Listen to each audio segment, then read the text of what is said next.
how to group or ungroup similar images in picture gallery on the Samsung Galaxy S24 series. First, tap on the home button to go back to the home screen. Now from the home screen, open up the picture gallery. Then tap on pictures. Next, tap on the more button at the top. Then from the pop-up menu, tap on group similar images. Now if you scroll down here, you can see with this one here, all of these images are similar, so it get grouped together. Now you can see 4 images has been grouped into one.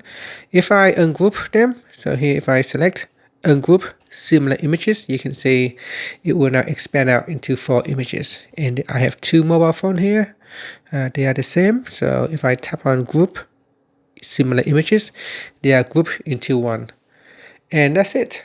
Finally, you can tap on the home button to go back to the home screen. Thank you for watching this video. Please like and subscribe to my channel for more videos.